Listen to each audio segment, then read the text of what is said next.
আসসালামু আলাইকুম, তাসরিমা নাহিদ আমন্ত্রণ জানাচ্ছি এনটিভির রাতের খবরে। ক্রাউন সিমেন্ট শিরোনাম দেখছিলেন, জানাবো পুরো খবর। 1971 সালের গণহত্যার জন্য পাকিস্তানকে আনুষ্ঠানিক ক্ষমা চাইতে বলেছে বাংলাদেশ। একই সাথে পাওনা প্রায় $4.5 বিলিয়ন হিসাব চাওয়া হয়েছে দুদেশের পররাষ্ট্র সচিব পর্যায়ের বৈঠকে। বাংলাদেশের পক্ষ থেকে জানানো হয়েছে, দুদেশের সম্পর্কের শক্ত ভিত্তি স্থাপনের জন্য অমীমাংসিত বিষয়গুলোর সমাধান জরুরি। তবে 15 বছর পর দুদেশের মাঝে অনুষ্ঠিত এই বৈঠকে সম্পর্কের স্থবিরতা কেটে স্বাভাবিক হবার পথে এগুবে বলে জানিয়েছেন পররাষ্ট্র সচিব জসিমউদ্দিন। রিপোর্টে জানাচ্ছেন শফি মাহমুদ সাগর। দীর্ঘ 15 বছর পর বাংলাদেশ পাকিস্তানের পররাষ্ট্র সচিব পর্যায়ের বৈঠক। 3 দিনের সফরে আগত পাকিস্তানের পররাষ্ট্র সচিব আমনা বালুচ দ্বিতীয় দিন সকালে বাংলাদেশের পররাষ্ট্র সচিব জসিমউদ্দিনের সাথে দ্বিপাক্ষিক আলোচনায় বসেন রাষ্ট্রীয় অতিথি ভবন পদ্মায়।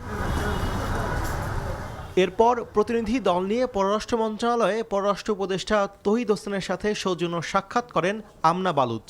বৈঠক শেষে ব্রিফিংয়ে পররাষ্ট্র সচিব জসিমউদ্দিন বলেন, দুদেশের অমীমাংসিত ইস্যুগুলো উত্থাপন করা হয়েছে আলোচনার টেবিলে। 71 সালের গণহত্যার জন্য ক্ষমা চাওয়া, পাওনা $4.32 বিলিয়ন হিস্যাসহ মুক্তিযুদ্ধে দেশে আটকে পড়া উর্দুভাষীদের প্রত্যাবর্তনের মতো বিষয়গুলো তুলে ধরেছে বাংলাদেশ। 4.32 বিলিয়ন আমরা আজকের আলোচনায় এই ফিগারটাই বলেছি। $200 মিলিয়ন সমপরিমাণ অর্থ দান করেছিল, সেটারও আমরা এই বৈঠকে হিস্সা চেয়েছি।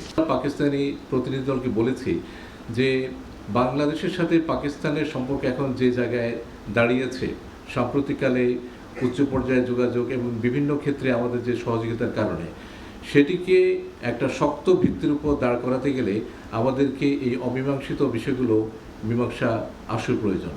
পাকিস্তানের পক্ষ থেকে অমীমাংসিত বিষয়গুলোতে আলোচনার জন্য ইতিবাচক সাড়া পাওয়া গেছে বলে জানান পররাষ্ট্র সচিব।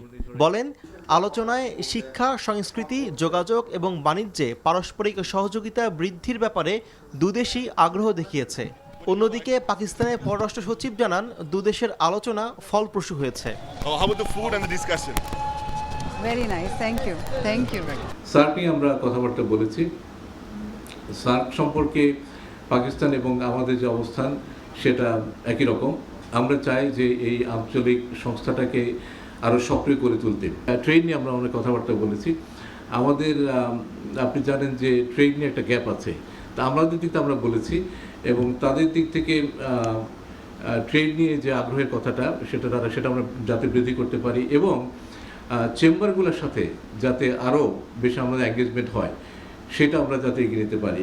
পররাষ্ট্র সচিব জানিয়েছেন, এই মাসের 27 থেকে 28 তারিখ দুদিনের রাষ্ট্রীয় সফরে ঢাকায় আসবেন পাকিস্তানের উপপ্রধানমন্ত্রী এবং পররাষ্ট্রমন্ত্রী ইসাক দার। শফি মাহমুদ সাগর, এনটিভি নিউজ, ঢাকা। বিএনপি জনগণের মতামতের ভিত্তিতে সংস্কার চায় উল্লেখ করে দলটির নেতারা বলেছেন, সংস্কার করতে বেশি সময় নেওয়া উচিত নয়, যাতে মানুষের পরিবর্তনের আকাঙ্ক্ষা স্তিমিত হয়ে যায়। জাতীয় ঐক্যমত্য কমিশনের সাথে বৈঠকে এসব কথা বলেন তারা। অন্যদিকে কমিশনের পক্ষ থেকে বলা হয়েছে, তাদের লক্ষ্য আলোচনার মাধ্যমে একটি সনদ তৈরি করা, যাতে দেশে গণতান্ত্রিক ব্যবস্থা টেকসই রূপ পায়। জানাচ্ছেন হাসান মাহমুদ। সংবিধান, নির্বাচনী ব্যবস্থা, জনপ্রশাসন, পুলিশ, দুর্নীতি দমন কমিশন ও বিচার বিভাগ সংস্কারের বিষয়ে গত মাসে ঐকমত্য কমিশনের কাছে জমা দেয়া মতামতের উপর আলোচনা করতে কমিশনের সাথে বৃহস্পতিবার বৈঠকে বসে বিএনপি প্রতিনিধি দল। বৈঠকের টেবিলে বিএনপির 5 সদস্যের প্রতিনিধি দলের বিপরীত দিকে ছিল ঐকমত্য কমিশনের 5 সদস্য। যদিও সূচনা বক্তব্যে ডক্টর আলী রিয়াজ বলেন, টেবিলের বিপরীত পাশে বসলেও মূলত তাদের চাওয়া একই। আমাদের লক্ষ্য হচ্ছে একটি জাতীয় সনদ তৈরি করা, যাতে করে আমরা বাংলাদেশে একটি স্থায়ী গণতান্ত্রিক ব্যবস্থা প্রতিষ্ঠা করতে পারি। বারবার আমরা দেখেছি যে গণতন্ত্র কেবল হোঁচট খেয়েছে তা নয়, একটি ব্যক্তিতান্ত্রিক স্বৈরতন্ত্র প্রতিষ্ঠিত হয়েছিল এই দেশে, সেগুলো যাতে ভবিষ্যতে না ঘটে। বিএনপির পক্ষ থেকে বলা হয়, তারা সবসময় জনগণের মতামতের ভিত্তিতে সংস্কার চায়, তবে তা করতে গিয়ে যেন সময়ক্ষেপণ না করা হয়। সংস্কার একটা সদা চলমান অনিবার্য প্রক্রিয়া, কিন্তু খুব বেশি ভালো করার জন্য যেন মানুষের পরিবর্তনের যে আকাঙ্ক্ষা সেটা স্থিমিত হয়ে যায়। বিএনপি সংস্কার ইস্যুতে কিছু বিষয়ে একমত হলেও বেশিরভাগ ইস্যুতে ব্যাপক আলোচনার প্রয়োজনীয়তার কথা উল্লেখ করে অভিযোগ করা হয় গুরুত্বপূর্ণ কিছু বিষয়ে মতামত চাওয়ার প্রক্রিয়া বিভ্রান্তিকর ছিল। যে সমস্ত বিষয়ে হ্যাঁ না জবাবের জন্য যে শিট দিয়েছিল ওখানে উল্লেখ আছে, সেখানে আমরা বিস্তারিত রিপোর্টে গিয়ে দেখলাম বিস্তর ফারাক। সংবিধান সংশোধনের বিষয়ে যে সমস্ত মৌলিক প্রস্তাবাবলী ওনারা দিয়েছেন সেই বিষয়ে আমরা আলাপ আলোচনার মাধ্যমে চেষ্টা করব একটা জায়গায় আসার জন্য ঐক্যমতে। আর বিস্তারিত আলোচনার মধ্যে যে দেখেছি 131 দফার মধ্যে অনেক বেশি বিস্তারিত আলাপ আছে, যেটা যৌক্তিক সেটা জাতির কল্যাণের দিকে লক্ষ্য রেখে আমরা সেটা অবশ্যই বিবেচনা করব। দীর্ঘ সংস্কার প্রক্রিয়া নিয়ে বিএনপির সাথে ঐকমত্য কমিশন রোববার আরও একটি বৈঠক করবে। যে অন্যান্য ক্ষেত্রে হাসান মাহমুদ, এনটিভি নিউজ, ঢাকা। রাজনৈতিক দলের অসহযোগিতায় যদি সংস্কার বিঘ্নিত হয় তাহলে নির্বাচন দেরি হতে পারে উল্লেখ করে এর দায় রাজনৈতিক দলগুলোকেই নিতে হবে বলে মন্তব্য করেছেন জামায়াতে ইসলামের আমির ডক্টর শফিকুর রহমান। দুপুরে রাজধানীর একটি হোটেলে এক সংবাদ সম্মেলনে তিনি এমন মন্তব্য করেন। নূর হোসেনের রিপোর্ট। ইউরোপিয়ান ইউনিয়ন জামায়াতে ইসলামের আমির ডাক্তার শফিকুর রহমানের ইউরোপীয় ইউনিয়ন সফর নিয়ে রাজধানীর একটি হোটেলে মিট দ্য প্রেস অনুষ্ঠানের আয়োজন করে জামায়াতে ইসলামী। সফরকালে ইউরোপীয় দেশগুলোর কাছে দেশে বিনিয়োগের আহ্বান জানানোর কথা জানান জামায়াতের আমির। এ সময় নির্বাচন আয়োজনের জন্য মৌলিক সংস্কার সহ 3টি শর্ত পূরণ করতে হবে বলে জানান ডাক্তার শফিকুর রহমান। সংস্কারে রাজনৈতিক দলগুলো যত আন্তরিকতার সাথে সহযোগিতা করবে তত তাড়াতাড়ি নির্বাচন অনুষ্ঠিত হবে বলেও আশা প্রকাশ করেন তিনি। আমি এটা বলি নাই যে ফেব্রুয়ারির ভিতরেই ইলেকশন হতে হবে, এটা কোরআনের আয়াত নয়। বাস্তবায়নের প্রয়োজনে একটু আগাইতে পারে, একটু পিছাইতে পারে। আমার ওপিনিয়ন আমি দেব, কিন্তু এটা বলতে পারবো না যে এইটাই করতে হবে। আমি ওপিনিয়ন দিয়ে বলবো যে আমি মনে করি যে এইটা করলে আমার দেশ এবং জাতির উপকার হবে, আর এটা আমি করতে দিব না। যে যাই চাক, এটাও রাজনীতি এবং গণতন্ত্রের ভাষা না। গণহত্যার বিচারের পূর্বে আওয়ামী লীগের কোনো নির্বাচনে অংশগ্রহণের সুযোগ নেই বলে জানায় জামায়াত ইসলামী। যে আমাদের দেশে কেবলমাত্র একটা গণহত্যা হয়ে গেছে, শহীদের মা শিশুরা এখনো কান্নাকাটি করছে, স্ত্রীরা কান্নাকাটি করছে। তারা একটানা 3টা নির্বাচন তাদের অধীনে করেছেন, সেই নির্বাচনগুলোকে নির্বাচন রাখলেন না কেন তারা? তো সেই রকম একটা দলকে এই মুহূর্তেই বাংলাদেশের জনগণ গ্রহণ করবে কিনা এবং আওয়ামী লীগও তাদের মানসিকতা পরিবর্তন করেছে কিনা সেটা বিশাল প্রশ্ন। একথা বলার পরে তারা আর কিছু বলেননি। লন্ডনে বিএনপি চেয়ারপারসন বেগম খালেদা জিয়ার সঙ্গে দেশের সার্বিক রাজনৈতিক বিষয় নিয়ে আলোচনা হয়েছে বলেও জানান জামায়াতের আমির। নূর হোসেন, এনটিভি নিউজ, ঢাকা। আঞ্চলিক শান্তি, নিরাপত্তা এবং উন্নয়ন নিয়ে প্রধান উপদেষ্টার সঙ্গে আলোচনা করেছেন বাংলাদেশের সফররত মার্কিন প্রতিনিধি দল। একই সময়ে দুই দেশের দ্বিপাক্ষিক সম্পর্কের বিভিন্ন দিক নিয়েও আলোচনা হয়। আজ রাষ্ট্রীয় অতিথি ভবন যমুনায় এই বৈঠক হয় বলে জানিয়েছেন প্রধান উপদেষ্টার প্রেস উইং। প্রধান উপদেষ্টার সঙ্গে বৈঠকে মার্কিন প্রতিনিধি দলের মধ্যে উপস্থিত ছিলেন যুক্তরাষ্ট্রের পররাষ্ট্র মন্ত্রণালয়ের উপ সহকারী পররাষ্ট্রমন্ত্রী নিকল এচলাইক, অ্যান্ড্রু হেরাপ এবং ঢাকার মার্কিন দূতাবাসের head of mission Tracy Ann জ্যাকবাসন।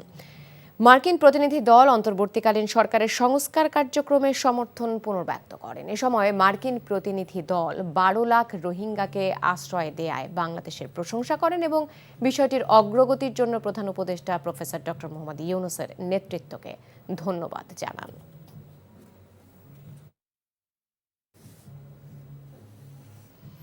বাড়তি শুল্ক চাপ এড়াতে মার্কিন যুক্তরাষ্ট্রের সাথে বাণিজ্য ঘাটতি কিভাবে কমানো যায় সে বিষয়ে ভাবছে বাংলাদেশ। সফররত যুক্তরাষ্ট্রের দক্ষিণ ও মধ্য এশিয়া বিষয়ক ব্যুরোর উপ সহকারী সচিব নিকল এচলাইক এবং পূর্ব এশিয়া ও প্রশান্ত মহাসাগরীয় বিষয়ক ব্যুরোর উপ সহকারী সচিব অ্যান্ড্রু হেরাপের সাথে বৈঠকের পর পররাষ্ট্র সচিব জসিমউদ্দিন একথা জানান। মার্কিন প্রতিনিধিরা পররাষ্ট্র উপদেষ্টা মোহাম্মদ তৌহিদ হোসেনের সাথেও বৈঠক করেন। বাংলাদেশে অন্তর্বর্তী সরকারের সংস্কার প্রক্রিয়া এবং গণতান্ত্রিক উত্তরণ নিয়ে আলোচনা করেন তারা। রোহিঙ্গা সংকট এবং মিয়ানমারের পরিস্থিতি নিয়ে আলোচনা হয়েছে বলে জানান পররাষ্ট্র সচিব। আমাদের এই সরকারের যে চলমান সংস্কার কার্যক্রম সেটা নিয়ে কথা বলেছি, সামনে যে নির্বাচন সেই নির্বাচন নিয়ে কথা বলেছি, ইউএসএইডের যে সহযোগিতা সেটার পুনর্বিবেচনার কথা বলেছি। বিশেষ করে স্থান পেয়েছে রোহিঙ্গা প্রত্যাবাসন। আগামী সেপ্টেম্বরে নিউ ইয়র্কে আপনারা জানেন যে রোহিঙ্গা বিষয়ে একটা উচ্চ পর্যায়ের সম্মেলন অনুষ্ঠিত হওয়ার কথা রয়েছে এবং এই রোহিঙ্গা প্রত্যাবাসনে আমরা তাদের রাজনৈতিক এবং মানবিক সহায়তা অব্যাহত রাখার জন্য অনুরোধ জানিয়েছি। আমাদের দুই দেশের মধ্যে যে ট্রেড গ্যাপ আছে সেই ট্রেড গ্যাপ কিভাবে কমানো যায় সেটা নিয়ে বলেছি যে আমরা আমাদের দিক থেকে কী উদ্যোগ নিচ্ছি সেগুলো সম্পর্কে একটা সাধারণ আলোচনা হয়েছে।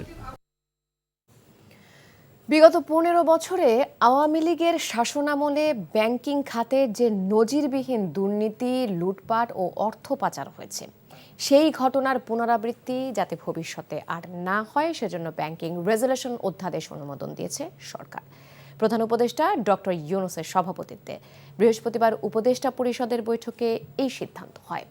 একই সাথে বিগত দিনে আর্থিক দুর্নীতির সঙ্গে জড়িতদের বিচার কার্যক্রম শুরু করতে কমিটি গঠন করা হবে বলেও বৈঠকে সিদ্ধান্ত হয়। এছাড়া বিচার বিভাগ সংস্কার কমিশনের সুপারিশের বাস্তবায়ন অচিরেই শুরু হবে। বৈঠক শেষে বেইলি রোডে ফরেন সার্ভিস একাডেমিতে ব্রিফিংয়ে এসব কথা জানান পরিবেশ, বন ও জলবায়ু পরিবর্তন বিষয়ক উপদেষ্টা সৈয়দা রেজওয়ানা হাসান। একটা শিল্পগোষ্ঠী কর্তৃক কিভাবে কয়েকটা ব্যাংকের উপর একচ্ছত্র নিয়ন্ত্রণ প্রতিষ্ঠা করে কত টাকা এই দেশ থেকে সরিয়ে নেওয়া হয়েছে এবং তহবিল তছরূপ করা হয়েছে, ওই জিনিসটা ভবিষ্যতে যাতে আর না হতে পারে সেজন্য কর্পোরেট সেক্টরে, ব্যাংকিং সেক্টরে শৃঙ্খলা আনার জন্য, জবাবদিহিতা আনার জন্য, আমানতকারীদের স্বার্থ সংরক্ষণের জন্য এই ব্যাংক রেজুলেশন অধ্যাদেশ আজকে আমরা পাশ করেছি। আইএমএফ ঋণের চতুর্থ ও পঞ্চম কিস্তি পাওয়া যাবে কিনা সে সিদ্ধান্ত ওয়াশিংটন ডিসিতে বলে জানিয়েছেন আন্তর্জাতিক দাতা সংস্থা আইএমএফ। কোনো ধরনের সমঝোতা চুক্তি ছাড়াই এবারের মিশন শেষে দুপুরে বাংলাদেশ ব্যাংকের প্রধান কার্যালয়ে ব্রিফিংয়ে মিশন চিফ ক্রিস পাপাজির্জিও কথা জানান। এ সময় মূল্যস্ফীতি ও রাজস্ব আহরণ নিয়ে অসন্তোষ প্রকাশ করে সংস্থাটি, জানাচ্ছেন মেজবাহ হাসান। বৈদেশিক মুদ্রা রিজার্ভ সংকটে 2022 সালে আইএমএফের দ্বারস্থ হয় তৎকালীন সরকার। সে সময় নানা শর্ত জড়িয়ে $4.7 বিলিয়ন ঋণ অনুমোদন দেয় সংস্থাটি। পরে 3 কিস্তিতে ছাড় দেয় $231 কোটি। অন্তর্বর্তীকালীন সরকার ক্ষমতায় আসার পর ডিসেম্বরে বাংলাদেশ ঘুরে যায় আইএমএফ মিশন। সে সময় বিনিময় হার বাড়তি রাজস্ব আদায় করতে না পারা ও ভর্তুকি কমানোর প্রশ্নে অসন্তোষ প্রকাশ করে মিশন। শঙ্কা তৈরি হয় ঋণের বাকি অর্থ ছাড় নিয়ে। এবার 12 দিনের সফর শেষ হলো কোনো ধরনের সমঝোতা চুক্তি ছাড়াই। সংবাদ সম্মেলনে মিশন চিফ জানান, কিস্তির অর্থ ছাড় পাওয়ার বিষয়ে সিদ্ধান্ত হবে ওয়াশিংটন ডিসিতে। বৈশ্বিক অনিশ্চয়তার কারণে বাংলাদেশের অর্থনীতিতে বহুমুখী চ্যালেঞ্জ রয়েছে, তবে আমাদের আলোচনা চলমান এবং সঠিক পথে চলছে। বাংলাদেশকে দেয়া $4.7 বিলিয়ন ঋণের চতুর্থ ও পঞ্চম কিস্তির অর্থ পাওয়ার বিষয়ে আগামী জুনে আইএমএফ এর বোর্ড মিটিং আছে, সেখানেই সিদ্ধান্ত আসবে। এ সময় ঋণের অর্থ হিসেবে বাংলাদেশের রাজস্ব আহরণ পরিস্থিতি আইএমএফ সন্তুষ্ট নয় বলে জানানো হয়। বড় আকারের বৈদেশিক অর্থায়নের ঘাটতি পূরণ ও মূল্যস্ফীতি নিয়ন্ত্রণে কঠোর নীতিমালা প্রয়োজন। রাজস্ব আদায় বাড়াতে বাতিল করতে হবে সব ধরনের কর ছাড়। একই সঙ্গে বিনিময় হারে নমনীয়তা ও বৈদেশিক মুদ্রার রিজার্ভ পুনর্গঠনের দিকে দৃষ্টি রাখতে হবে। বৈশ্বিক চাপে বাংলাদেশ আরও চ্যালেঞ্জের মুখে পড়তে পারে বলে জানান mission chief. Mezbah Hasan, NTV news, Dhaka. নতুন রাজনৈতিক দল নিবন্ধনের আবেদনের সময়সীমা কমপক্ষে 90 দিন বাড়ানোর জন্য নির্বাচন কমিশনকে অনুরোধ করেছে জাতীয় নাগরিক পার্টি এনসিপি। দুপুরে নির্বাচন কমিশন সচিবালয়ের সিনিয়র সচিবকে দেয়া এক লিখিত আবেদনে এই অনুরোধ জানিয়েছে জুলাই গণঅভ্যুত্থানে নেতৃত্ব দেয়া ছাত্রদের নতুন এই রাজনৈতিক দল। এনসিপি সদস্য সচিব আখতার হোসেন স্বাক্ষরিত আবেদনে বলা হয়, বিদ্যমান আইন যুগোপযোগী না করে বর্তমান নির্বাচন কমিশন বিগত 10 মার্চ রাজনৈতিক দল নিবন্ধনের জন্য বিজ্ঞপ্তি প্রকাশ করেছে। 2008 সালের বিধিমালায় রাজনৈতিক দল নিবন্ধনের শর্তগুলোকে অযৌক্তিক ও অসাংবিধানিক বলেও দাবি করে এনসিপি।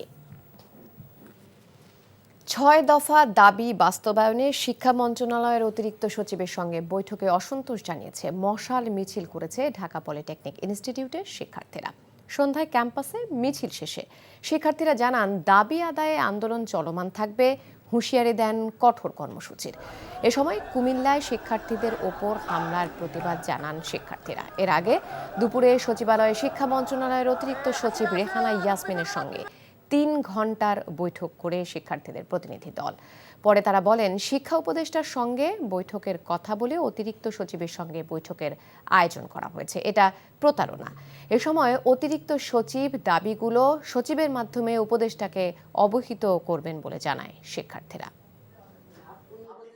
আমাদেরকে ডেকে এনে, আমাদেরকে কর্মসূচি থেকে উঠিয়ে এনে এখানে দীর্ঘ সময়ব্যাপী অযৌক্তিক আলোচনা করা হয়েছে। আমাদের এখানে সমাধান আশা করা, তিনি আমাদের দাবিগুলো পয়েন্ট করেছে এবং এই দাবিগুলো নোট করে তিনি সচিব স্যারের কাছে প্রেরণ করবে। সচিব স্যারের কাছে প্রেরণ হয়ে তিনি শিক্ষা উপদেষ্টার কাছে প্রেরণ করবে। শিক্ষা উপদেষ্টার পর সংশ্লিষ্ট মহোদয়কে নিয়ে আমাদের দাবি বাস্তবায়ন করতে, আমাদের যে রূপরেখা এটা ছিল। চট্টগ্রাম বিশ্ববিদ্যালয়ে ইউপিডিএফ কর্তৃক 5 শিক্ষার্থী সহ 6 জনকে অপহরণের পর তাদের অবস্থান শনাক্ত করা গেছে। উদ্ধারে পাহাড়ে অভিযান চলছে বলে জানিয়েছে সেনা সদর। বৃহস্পতিবার সেনা সদর আয়োজিত আইন শৃঙ্খলা নিয়ে নিয়মিত সংবাদ সম্মেলনে সাংবাদিকদের প্রশ্নের জবাবে এমন তথ্য জানান তারা। কর্নেল শফিকুল ইসলাম জানান, পহেলা বৈশাখ উদযাপন যথাযথ ব্যবস্থা নেওয়া ছাড়াও সেনাবাহিনী গত 2 মাসে 232টি বিভিন্ন ধরনের বিশৃঙ্খল পরিস্থিতি নিয়ন্ত্রণ করেছে। এছাড়া বিভিন্ন কর্মসূচিতে জঙ্গি সংগঠনের পতাকা ব্যবহারের বিষয়ে সেনাবাহিনী সোচ্চার আছে বলেও জানান তিনি।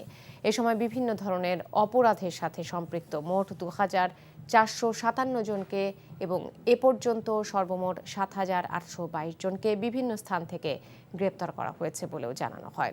সংবাদ সম্মেলনে আরও জানানো হয়, 2 মাসে 320টি অবৈধ অস্ত্র উদ্ধার করা হয়েছে। তাদের অবস্থানও কিছুটা শনাক্ত করা গেছে এবং এ বিষয়ে বিশেষ অভিযান পরিচালনা করা হচ্ছে। কালো পতাকাধারী হলেই যে সে জঙ্গি, এটা কিন্তু কোনো প্রমাণ আমরা এখনো পাইনি। তবে এ বিষয়ে সেনাবাহিনী সোচ্চার আছে এবং আমি মনে করি গোয়েন্দা বাহিনী তারাও এ বিষয়ে তাদের কার্যকর জারি রেখেছে।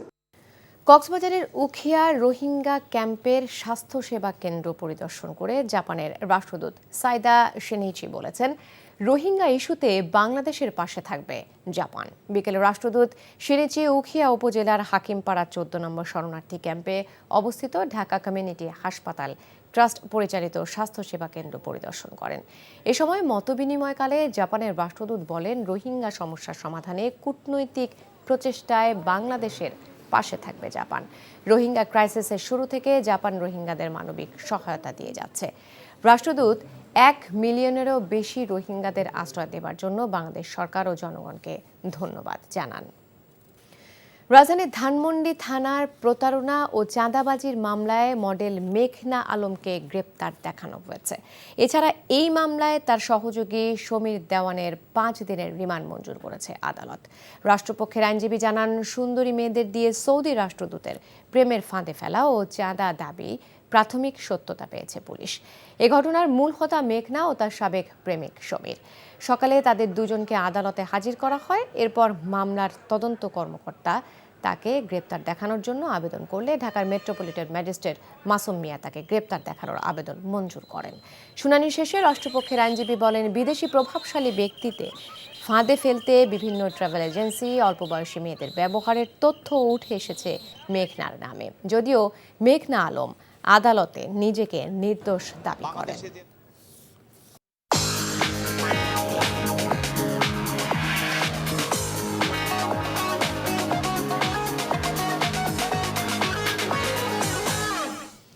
মার্কেন্টাইল ব্যাংক অর্থনীতির খবর।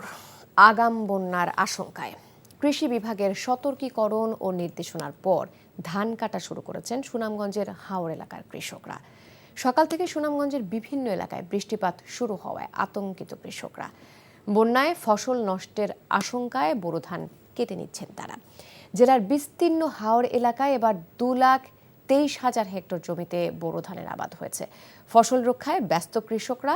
সুনামগঞ্জে আগামী 1 সপ্তাহে স্বাভাবিকের চেয়ে বেশি বৃষ্টির পূর্বাভাস দিয়েছে বন্যা সতর্কীকরণ কেন্দ্র।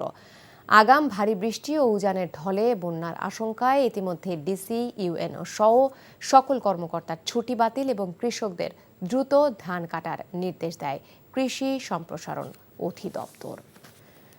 নারী এশিয়ান কাপ বাছাই পর্বের আগে ইন্দোনেশিয়া ও জর্ডানের বিপক্ষে 2টি প্রস্তুতি ম্যাচ খেলবে বাংলাদেশ, এমনটাই জানিয়েছেন বাফুফে নারী উইংয়ের চেয়ারম্যান মাহফুজা আক্তার কিরণ। র্যাঙ্কিংয়ে এগিয়ে থাকায় তাদের বিপক্ষে ম্যাচগুলো বাংলাদেশের প্রস্তুতিতে বড় ভূমিকা রাখবে বলে মনে করেন তিনি। কোচের সাথে কথা বলে আমরা ওইটা ডিসাইড করেছি যে আমরা 27 তারিখে পাঠাবো এখান থেকে টিম, এবং 3 দিন ওখানে ওরা প্র্যাকটিস করবে। দেন ওরা 31 মে ফার্স্ট ম্যাচ খেলবে এবং 3 জুন ওরা সেকেন্ড ম্যাচ খেলবে। র্যাঙ্কিংয়ের দিক থেকে জর্ডান হচ্ছে 74 এবং ইন্দোনেশিয়া 94, আমাদের থেকে অনেক বেশি এগিয়ে। তো আমরা চেয়েছিলাম যে Asia cup FC women's Asia cup qualifying রাউন্ডের আগে আমাদের টিম একটা স্ট্রং টিমের সাথে খেলুক এবং তারা তাদের ল্যাকিংসগুলো বুঝতে পারুক। ফুটবলের আরও খবর। সাফ চ্যাম্পিয়নশিপকে সামনে রেখে যশোরে শুরু হয়েছে অনূর্ধ্ব-19 জাতীয় ফুটবল দলের ক্যাম্প। বৃহস্পতিবার বিকেলে যশোর শামসুল হুদা একাডেমিতে এই ক্যাম্পের উদ্বোধন হয়। বেশ কয়েক মৌসুম পর রাজধানীর বাইরে ক্যাম্প আয়োজন করল বাফুফে। দেশসেরা কোচ গোলাম রাব্বানী ছোটনের অধীনে 2 সপ্তাহের এই ক্যাম্পে থাকছেন 35 ফুটবলার। দলে জায়গা করে নিতে বাফুফেতে ট্রায়াল দিতে আসা 3 প্রবাসী ফুটবলারও যোগ দিয়েছেন ক্যাম্পে। প্রথম দিন শারীরিক অনুশীলনের সঙ্গে একটি প্রস্তুতি ম্যাচও খেলেছে তরুণরা। মূলত উন্নত সুযোগ সুবিধা ও নিরিবিলি পরিবেশের কারণেই অনূর্ধ্ব-19 দলের অনুশীলনের জন্য যশোরের শামসুল হুদা একাডেমিকে বেছে নিয়েছে বাফুফে। এর আগে বিভিন্নভাবে নীলফামারী, গোপালগঞ্জেও এমন ক্যাম্পের আয়োজন করেছিল বাফুফে। শুক্রবার আরও 4 খেলোয়াড় যোগ দেবেন ক্যাম্পে। এই ছিল রাতের খবরে। এই খবরের ভিডিও সহ আপডেট জানতে ভিজিট করুন এনটিভি অনলাইন www.ntvbd.com। এছাড়াও এনটিভির জনপ্রিয় সব অনুষ্ঠান ও খবরের আপডেট জানতে ভিজিট করুন আমাদের ইউটিউব ও ভেরিফাইড ফেসবুক পেজে। রাত 1টায় মধ্যরাতের খবর দেখার আমন্ত্রণ রইল। ধন্যবাদ সবাইকে।